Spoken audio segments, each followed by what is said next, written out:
퇴근길에 만나는 뉴스 소셜라이브 이브닝 박상웅입니다. 최근 정치권을 비롯한 우리 사회를 뜨겁게 달구고 있는 이 두 개의 단어가 있습니다. 옵티머스 그리고 라임, 이 자산 운용사들의 이름이죠. 여기에 유력 정치인들의 이름이 계속 오르내리기도 하고 또 검찰이 봐주기 수사를 한 것 아니냐 여러 의혹까지도 제기가 되고 있습니다. 그런데 말입니다. 이 사모펀드라는 것 자체가 아무래도 익숙하지 않은 개념이기도 하고 또 라임 사태, 옵티머스 사태가 과연 무엇이냐 또 이 정치권과 검찰이 왜 계속 언급이 되고 있는 것이냐 뉴스를 이해하기 어려운 경우가 최근 들어서 종종 많이 발생을 하고 있죠. 그래서 준비했습니다. 오늘 소셜라이브 이브닝에선 옵티머스 사태와 이 라임 사태 차근차근 풀어보는 그런 시간을 준비했습니다.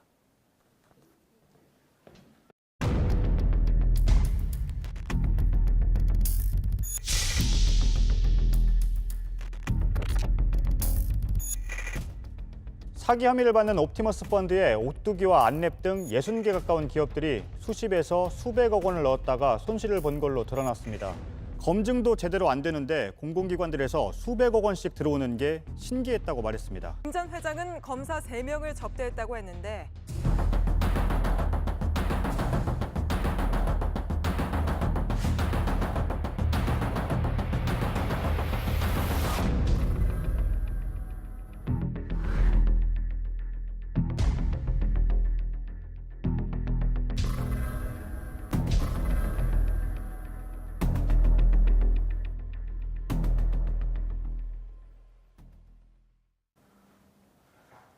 네, 라임 사태와 옵티머스 사태 도움 말씀 주실 분 모셨습니다. 금융정의연대 김득희 상임대표와 한 걸음 더 들어가 보도록 하겠습니다. 안녕하십니까? 네, 안녕하세요. 자, 일단 이 두 사태를 이해를 하려면 우선 이 사모펀드가 뭔지에 대해서부터 좀 이해를 해야 될 것 같은데요. 좀 쉽게 설명을 해주신다면? 그러니까 이제 사모펀드가 작년에 이제 조국 장관 때문에 사모펀드 논란이 있다 보니까 M&A 하는 펀드로 인식하시는 분이 많으세요. 그리고 론스타 같이 외환은행을 인수해서는 모집된 펀드로 인식을 하시는데 이번에 터져 있는 라임이나 옵티머스 사모펀드는 말 그대로 금융회사에서 판매했던 금융상품입니다. 네. 그러니까 이게 원래 공모펀드라고 있습니다. 혹시 들어보셨는가 모르겠지만 부자 아빠 되세요라고 했던 펀드가 있거든요. 이 펀드는 공모펀드라고 하는데 금액에 제한은 없습니다. 근데 투자를 할 때 예를 들어서 삼성전자 여기에 10% 정도 이상 넘지를 못하게 되어 있습니다. 독일 국채 10% 반드시 안전자산에 투자하게끔 되어 있는데 이제 사모펀드는 49인 이하의 가입이 가능한 거였고요. 법 개정 전에는 5억 이상 그러니까 돈을 많으신 분들이 투자를 할 땐 신중하게 본다고 했기 때문에 5억 이상 가입이 가능했고 그다음에 사모펀드에 가입을 할 때 조건들은 원래는 등급이 없었는데 이제 등급을 적격 투자자로 나누기 시작을 했습니다. 예. 그래서 1등급, 2등급, 3등급, 4등급, 5등급. 1등급은 매우 위험한 상품, 5등급은 매우 좀 그래도 안전한 자산 이렇게 분류를 해서 그 등급에 맞게 투자자 성향이 맞는 분이 가입을 하게 되어 있거든요. 예. 그다음에 이제 법상 사모펀드를 보시면 이렇게 보시면 판매사가 있고 수탁회사가 있고 자산운용사가 있습니다. 예. 지금 이제 논란이 되고 있는 자산운용사가 라임, 네. 옵티머스 자산운용사로 보시면 돼요. 예. 그리고 이 회사에서 상품을 설계해서 팔면 누가 파느냐? 판매회사가 팝니다. 예. 저기 이제 옵티머스 같은 경우에는 정권회사들이 많이 팔았는데 NH투자증권이고요. 예, 그렇죠. 라임 같은 경우에는 제일 많이 판 곳이 우리은행입니다. 예. 우리은행, 신한은행, 하나은행도 팔고 네. 그다음에 정권사도 신한금투 이렇게 팔고 있는데 이제 정권사도 팔 수 있고 은행도 팔 수 있는 판매회사에서 판매를 하고 이 돈을 자산운용사에 주느냐 그게 아니고 수탁회사에 줍니다. 법상. 예. 그러니까 수탁회사에서는 자산운용사가 어떤 상품을 사라. 라임 같은 경우는 이제 무역금융펀드에 투자해라. 그러면 무역금융펀드를 사게 되는 거죠. 예. 그 지시를 받고. 그러면 수탁회사와 판매회사, 자산운용사 그리고 여기 하나가 더 있습니다. 사무 위탁관리사라고 했는데 네. 옵티머스 같은 경우는 예탁결제원입니다. 예. 여기는 뭐냐면 뭘 샀다고 입력을 하는 곳입니다. 네네. 그래서 쉽게 설명을 하면 옵티머스가 판매사인 그러니까 NH투자증권에게 예. 공공매출 채권을 사는 상품을 설계해서 제안을 했고 NH투자증권 것은 투자자인 박 기자님 오셔가지고 매우 안전한 상품입니다. 예. 이게 한국도로공사에 투자하는 상품이기 때문에 전혀 나라가 망하지 않는 한 부도 날 일이 없습니다. 네네네. 안전합니다. 대신 이자는 2.8%입니다. 예. 6개월간 운영하고 상품의 이름은 보시다시피 전문 투자형 사모펀드 투자 신탁 제51호입니다. 예. 이렇게 돼 있거든요. 이게 왜 51호로 나뉘냐 하면 네네. 49명만 모집할 수 있기 때문에 아. 49명의 모집이 넘으면 또다시 2호가 되고 예, 예, 그다음에 예. 3호가 되고 4호가 점점 되니까 호수가 늘어나는. 예, 예. 그리고 이- 사모펀드 이름은 전문 투자형으로 되어 있습니다. 이게 지금 실제로 판매가 됐었던 예. 상품이죠. 예. 옵티머스. 옵티머스에 여기에 써 있듯이 6개월에 그럼 2.8%의 예. 수익을 이제 판매를 할 때 고객들에게 제시를 확정형처럼 했었던. 이야기한 거고 아, 실제 사실 저렇게 확정형처럼. 2.8%가 나오죠. 아. 그러니까 근데 사모펀드는 고위험 고수익 상품이거든요. 예, 예. 그러니까 위험이 있는 상품인데 수익이 많이 나와야 돼요. 네. 왜냐면 M&A를 들어가 가지고 상품을 샀는데 듣도 못한 회사를 사요. 예. 그런데 여기 투자를 했어요. 그런데 우리가 조국 장관 일관 논쟁이 났을 때 들었던 회사들 다 생소한 회사들이지 예, 않습니까? 근데 그게 투자를 만약에 했는데 한 배가 번다. 100%를 번다, 200%를 번다. 수익률이 날 수가 있죠. 네네. 2년, 3년 만에. 네네. 그런데 이런 상품은 금융회사 상품이다 보니까 고위험, 고수익이라 하더라도 라임 같은 경우가 6% 정도입니다. 수익률이 이자가 연. 예. 근데 이건 2.8%면 은행 금리보다 한 0.8 정도 네, 그렇죠. 더 주는 거죠. 그러니까 안전하다고 박 기자님은 생각하시고 가입을 그렇죠. 했는데 자 이걸 옵티머스한테 줄 수 있느냐? 못 주죠. 옵티머스한테 주는 게 아니고 정해진 수탁회사인 하나은행한테 주고 뭘 사라고 해야 되면 하나은행한테 아까 말씀드렸던 도로공사 예, 예. 매출 채권을 사라. 그러니까 도로공사 매출 채권이라는 건 뭐냐면 도로공사가 광급공사를 할 거 아닙니까? 네. 예를 들어서 현대건설이다. 이렇게 공사를 했으면 공사 대금을 줘야 되는데 네네. 이 대금을 주는 걸 대신 유동화를 시킵니다. 아. 이게 길지가 않아요. 예, 예. 한 보름에서 길게 한 45일 정도 예, 예. 있으면 대금이 들어오는 거죠. 예. 그러니까 나라가 망하지 않으면 도로공사가 망하지 않으니까 이 저 대금은 대금을 줄 테니까. 무조건 드릴 테니까 그 대신 예, 예. 이자가 싸죠. 네네.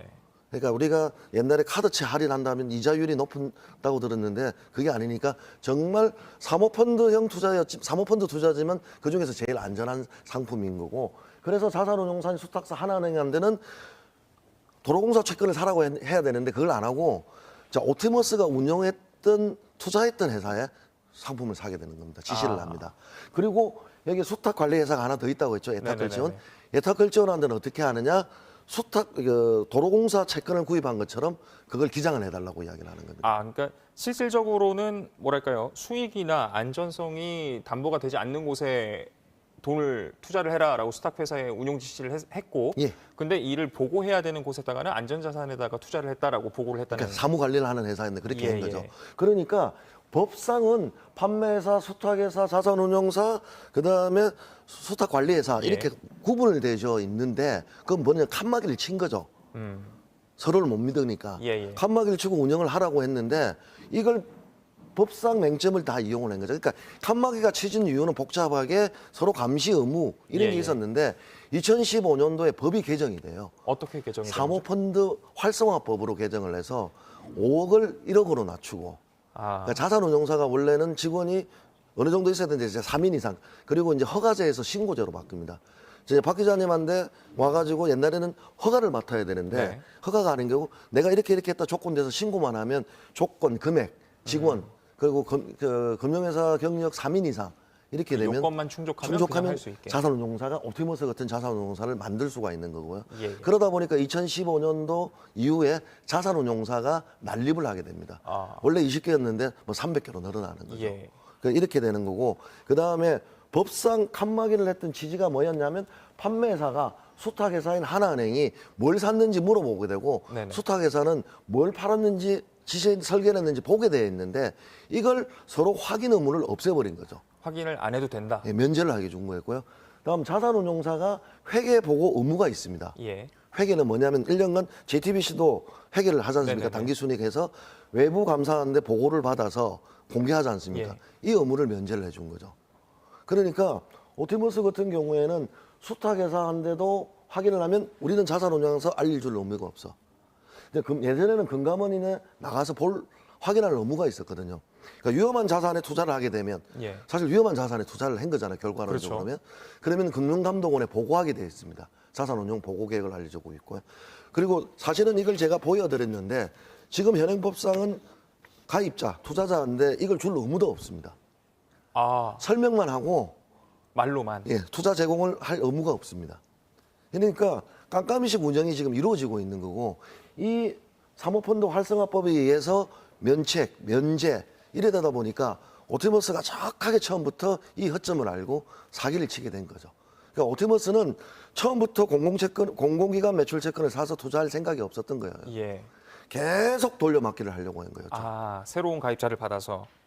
예, 이걸 폰지 사기라고 합니다. 이게 일단은 지금 앞서서 법 개정으로 인해서 자산 규모가 기존보다 더 적은 사람들도 이 사모펀드에 투자를 할 수 있도록 바뀌었다라고 말씀을 해주셨는데 재산 규모가 아니고 1억만 있으면 되는 거죠. 이걸 돈을 빌려와서도 가입을 할 수가 있는 거죠. 아. 그러니까 미국은 제가 자산 규모를 본다고 했지 않습니까? 예, 예, 예. 염소득이나 네. 우리나라는 소득도 안 보는 거죠. 그래서 DLF 같은 경우 가입하셨던 가사 도우미가 네. 계십니다. 9천만 원밖에 없어요. 평생을 모으신 돈이에요. 그런데 가입 조건이 안 되니까 은행 직원들은 얼마가 자산을 가지고 있는가 볼 수가 있잖아요. 그렇죠. 그러니까 그런 거죠. 이게 마지막 이제 49명이 다 돼서 마감이 곧 임박하다. 예. 그러니까 빨리 가입하세요. 빨리 가입하셔라. 금리도 한 4.5다. 그러니까 이분이 딸 적금을 해가셔가지고 아이고. 1억을 맞춰서 가입을 한 거죠. 그랬는데 결국에는 다 돌려받지도 못한 돌려받지 상태. 못하고 그러니까 DLF 같은 경우는 100% 손실 나는 경우도 있죠. 아이고. 그러니까 DLF 상품은 이게 이제 사모펀드가 오티머스는 공공매출채권, 라임은 해외무역펀드 여러 가지 기초자산이라는 게 있습니다. 예. 그러니까 DLF가 최초로 터졌는데 DLF는 어디에 기초자산을 했냐면 해외 금리에 연결을 한 거예요. 네네. 그러니까 독일 금리, 미국 금리, 영국 금리 이게 올라갈지 내려갈지 이걸 맞추는데 베팅을 한 거죠. 예, 예. 근데 금리가 하락하는데 우리 은행과 하나은행은 올라가는데 베팅을 한 거죠. 그러다 보니까 하나은행 같은 경우는 지금 한 70% 손실이 나셨고 예. DLF 우리은행 독일 상품 같은 경우에는 3개월짜리 같은 경우에는 100% 원금 손실 나신 분도 계십니다. 아이고.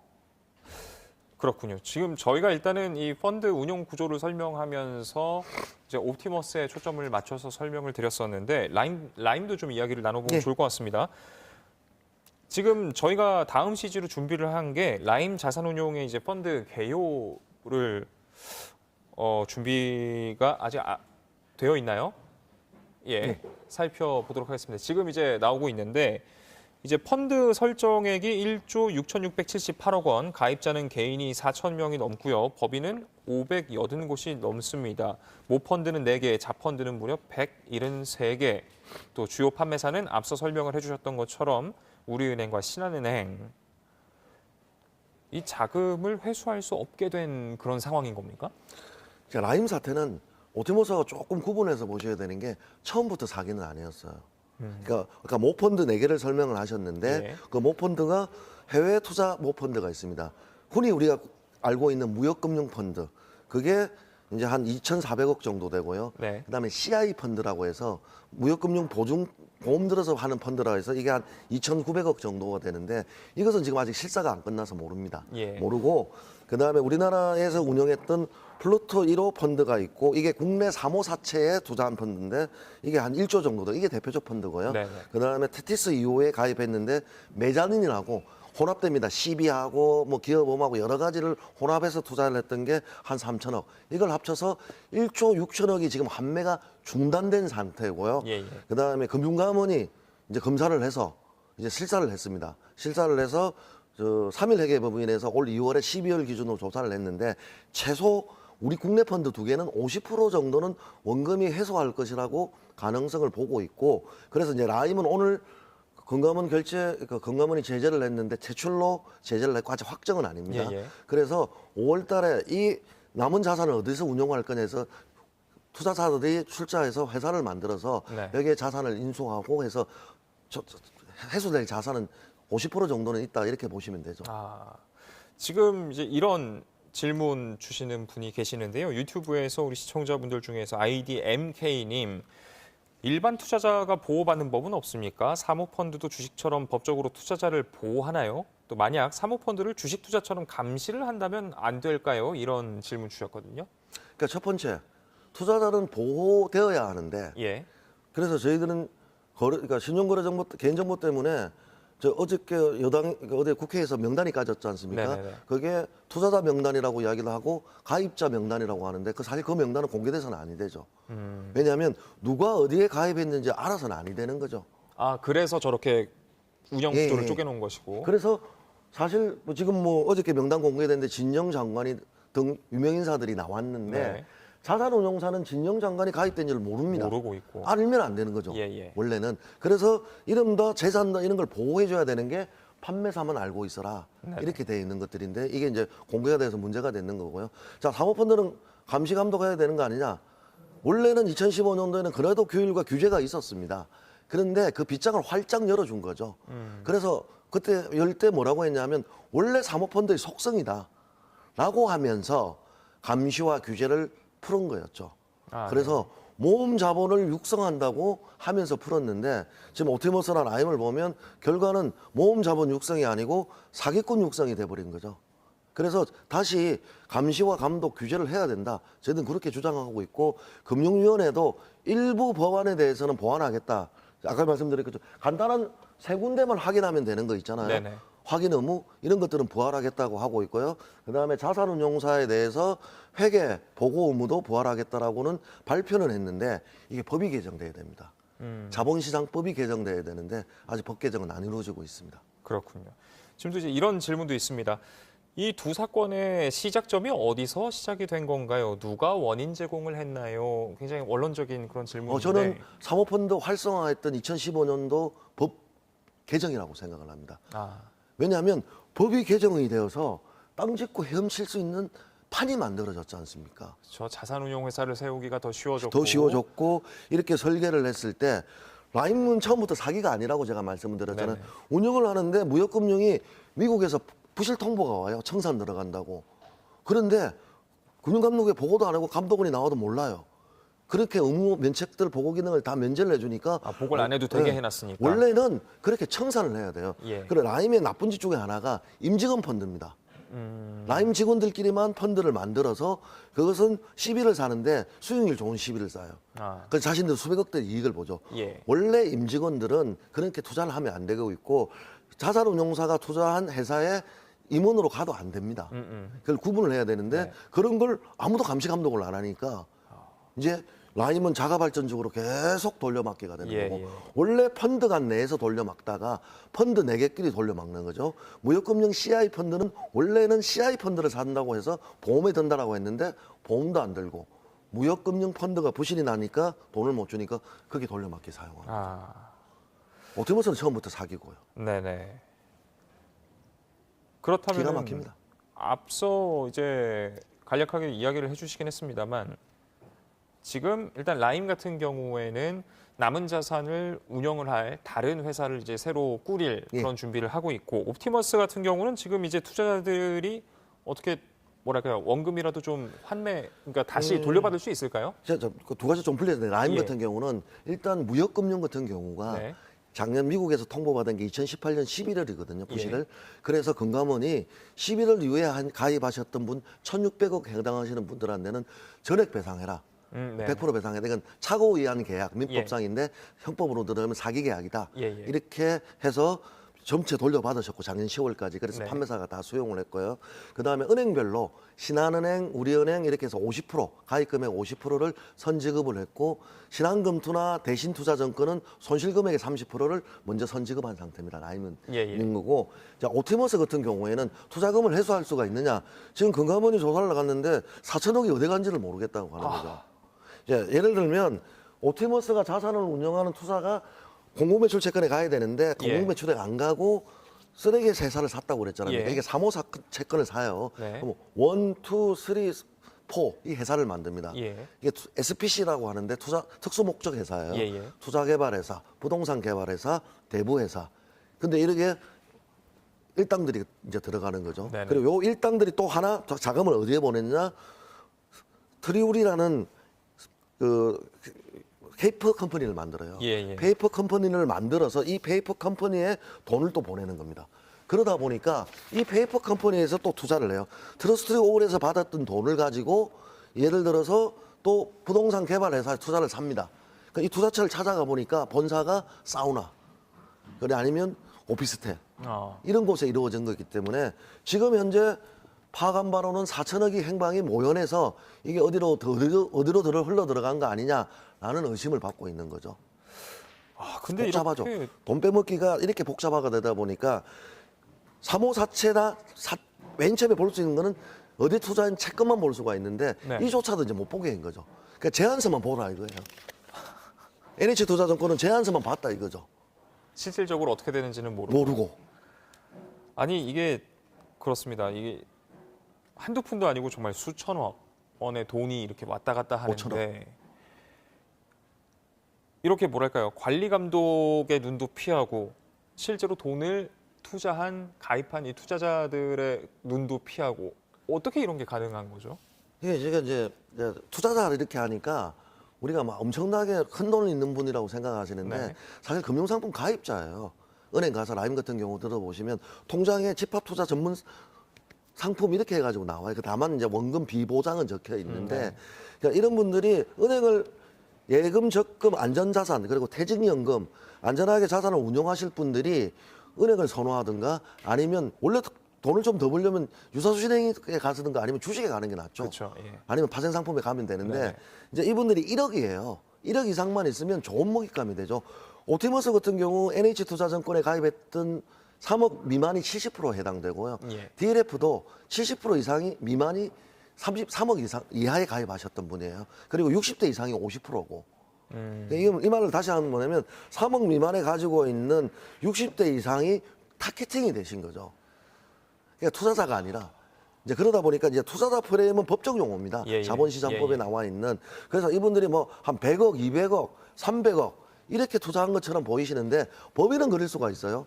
일반 대기업들은 그러면 공공기관은 그렇게 투자를 할 수가 있는데 일반인들은 대다수들은 노후 자금 아니면 평생을 모은 돈이다. 이렇게 보시면 되고 왜 이럴 수 있었느냐 반복적으로 설명하는데 2015년도에 법이 개정되면서 예, 예. 감시 보고 의무를 모든 걸 면제해 주다 보니까 네.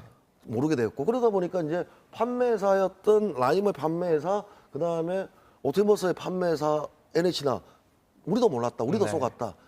우리도 피해자다.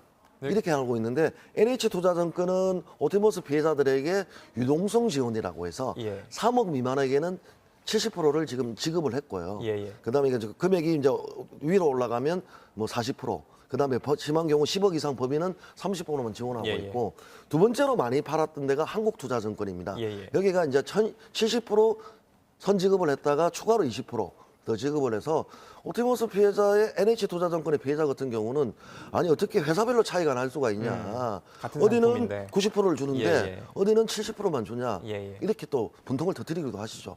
근데 이게 참 설명을 들을수록 먹먹해지는 부분이 특히나 60대 분들 그리고 그분들이 자산이 엄청 많았었던 것도 아니고 본인들이 평생을 모았거나 앞으로의 노후를 위해서 준비했던 돈을 투자를 했다라는 말씀이 예. 굉장히 참 안타까운 부분인데 그런 이야기를 듣고 나니까 특히나 5억으로 만약에 그 기존의 기준을 유지를 했더라면 이분들은 가입을 아예 못 70% 했었던 거 이상인들이 아니냐. 가입을 할 수가 없죠. 가입 조건 미달이죠. 그리고 이제 우리는 적격 투자라고 해서 투자자 성향만 1등급 매우 위험한 등급은 1등급 옵티머스 같은 경우는 안전하기 때문에 5등급입니다. 예. 여기다 설명이 이제 나와 있는데 5등급 상품만 가입을 가능하다면 5등급은 안전한 분인데 1등급에 가입해야 할 DLF 같은 경우는 라임도 1등급이거든요. 네. 이 5등급을 1등급으로 투자자 성향을 조작해 버리죠. 판매했던 직원들이. 그러니까 투자자 등급은 의미가 없게 된 거죠. 예. 사실 우리나라 적격 투자 의미에서는. 그렇기 때문에 좋은 먹잇감이 타겟팅이 됐다, 먹잇감이 됐다. 저는 그렇게 보고 안타깝죠. 사연 많은 돈도 많이 있습니다. 그러니까요. 이 참 지금까지 일단 이야기들을 종합해 보면은 정말 아주 대규모의 금융 사기, 투자 사기 같은데 그럼에도 불구하고 최근 뉴스를 보면 이제 정치인에 대한 이야기가 굉장히 자주 예. 쏟아지고 있습니다. 정치인들의 이름은 그렇다면 어떤 맥락에서 이렇게 나오는 거다라고 보시는지요? 일단 라임 옵티머스 이 두 가지에 등장했던 사람이 이제 청와대 행정관이 공통적으로 등장해요. 예. 라임은 이제 김모 행정관, 예. 옵티머스는 이모 행정관이 이제 등장을 하는데 이모 행정관 같은 경우는 사실 옵티머스 주식을 보유하고 있는 9.8% 주식을 보유하고 있다가 청와대 행정관을 들어가면서 그 김재현 대표이사한테 이제 넘겼는데 이게 차명 의혹이 네네네. 논란이 되고 있고요. 그다음에 라임의 김모 전 행정관은 라임의 전주로 알려진 김봉현 이 양반의 고등학교 친구로부터 제가 보기에는 3시간 스폰 받았어요. 관리받고 그리고 동생 취직시켜주고 네네. 그러다 보니까 김봉현의 부탁으로 그러니까 김모 행정관은 금감원 라임 수사 그러니까 조사 결과 이런 문건들을 전달해주고 지금 1심에서 징역 4년을 받았는데요. 자, 정치권이 등장하는 이유는 금융 사기 사건은 핵심은 어디서 먼저 터지느냐? 금감원 금융당국입니다. 왜냐하면 이게 검찰로 가기 전에 금감원이 먼저 그렇죠. 조사를 먼저 할 수 있는 들어가보죠. 권한이 있다 보니까 사실 저희들도 그렇게 종종 이제 의혹 제기를 하는데 언론에 보도된 의혹 가지고는 검찰 수사가 미진해요. 그런데 금감원은 조사 권한이 있으니까 금감원에다가 조사 요청서를 내면 금감원이 조사를 해서 그게 문제 있다. 그렇게 하면 이제 수사 의뢰를 하죠. 예. 이게 라임이 그랬습니다. 네. 라임이 금감원이 조사를 하고 수사 의뢰를 했고 옵티머스는 그러니까 고소 고발과 금감원의 조사와 수사 의뢰가 좀 시간 차이로 들었는데 나가서 이제 보는 거죠. 그러니까 일반인들이 보기에는 금감원이 조사 권한이 있으니까 막강한 거고 이제 예전에는 포렌식으로는 이제 못했는데 지금 그것도 가능하게 되었거든요. 네네. 워낙 이제 기술이 발달하니까 그럼 이제 어떻게 되겠습니까? 금감원 조사를 막아야 되지 않겠습니까? 사기꾼들은. 그렇죠, 그렇죠. 그러니까 내가 옵티머스나 라임이나 영원히 돌려막기 할 수 있었다고 저는 생각을 해요. 지금 같은 상황에서는 지금 같은 상황에서는 아무도 보질 않죠. 예, 예. 그러면 이제 라임은 계속 돌려막는데 문제를 아무도 그러니까 작년 10월 1일부터 8일 날 환매를 중단하는데 이종필 전 부사장이 나와서 설명을 해요. 아무런 문제 없다고. 그리고 조금만 시간만 있으면 유동성은 해고되고 건전한 자산이고 이런 새빨간 거짓말을 할 수 있었던 게 예. 시간만 주어주면 돌려막기를 할 수 있다고 생각을 한 거죠. 자, 옵티머스 문건에도 그게 등장합니다. 그러니까 치유 문건이라든가 도주 시나리오 문건을 보면 예, 예. 누가 주범으로 들어가고 이제 누가 남아서 이걸 돌려막기 해가지고 시간을 회복할 수 있다. 그리고 어디다가 투자하고 투자 유치할 이런 문서들이 나오는데 이 핵심은 전제는 금감원이 조사를 안 했을 때죠. 그러면 이제 금감원을 막을 수 있는 곳은 누구냐? 두 축이죠. 전직 금융 관료들. 네네. 저희들은 제일 거기서 힘 있는 성골이라고 하는 분을 모피아라고 합니다. 그렇죠. 예, 예. 이제 이게 모피아가 합성어인데 경제 관료 중에 금융권 출신들. 예. 저 옛날에는 저 성골로 들어가면 서울대 경제학과 나왔던 네네. 사람들 이렇게까지 이제 돼 있는데 이 관료들의 인맥들이 끈끈합니다. 선후배 관계가. 네. 이 한 축이 있고 또 한 축은 국회의 의원들인데 정무위 네. 위원들. 그러니까 저축은행 사태 때 여야가 다 나왔거든요. 네. 자, 여당만 조용히 시켰는데 야당이 문제 삼으면 어떻게 되겠습니까? 그럼 금감원이 또 조사를 해야 되잖아요. 예, 예. 그리고 이제 의원들 입장에서는 그 마음도 이해가 돼요. 이게 이제 로비가 아니다면 누가 유력한 인사가 와가지고 이런 게 있는데 금감원에서 어떻게 조사가 이루어졌는지 전화 한 통 해달라라고 하면 쉽게 유혹을 받고 조사하는 거죠. 그리고 그렇게 관리하는 사람은 지금 언론 내는 정신한데 양복을 뭐 선물을 해준다든가 네네. 평소시 스폰 관리를 저는 했다고 보고 있죠. 그렇고 청와대는 등장한 게 지금 현재는 행정관이고 그다음에 이제 정무수석이 이제 등장을 하는데 예. 그거는 진술에 의해서 등장하기 때문에 검찰 수사가 필요한데 청와대에 5천만 원을 들고 들어갈 수 있는 구조는 아닌 것 같고 예. 그리고 그 정무수석은 청와대에서 받을 수 없으니까 받을 수 없다라고 이야기를 하고 있는데 받았는지 안 받았는지 진위 여부는 확인이 돼야 되는데 청와대 역시 로비했던 거는 제가 보기에는 금감원 조사. 네네. 이게 1차적으로 막으려고 하는 거고 예, 예. 2차적으로 수사를 들어갔을 때 지금 좀 달라졌다고 보는데 옛날 청와대는 하명 수사 예, 예. 이런 게 있었지 않습니까? 네네. 전화 한 통에 예. 수사가 안 이루어지고 이런 게 있다 보니까 검찰을 관리하기 위한 것들인데 김병원이 폭로한 편지에 보면 익숙한 단어가 나오죠. 술 접대, 룸사롱, 그렇죠. 예. 그다음에 한 명만 불어라. 근데 지금 그것도 저는 제가 보기에는 김봉현이 자기가 살기 위한 50% 정도는 과장이 있지 않나 이렇게 보고 있습니다.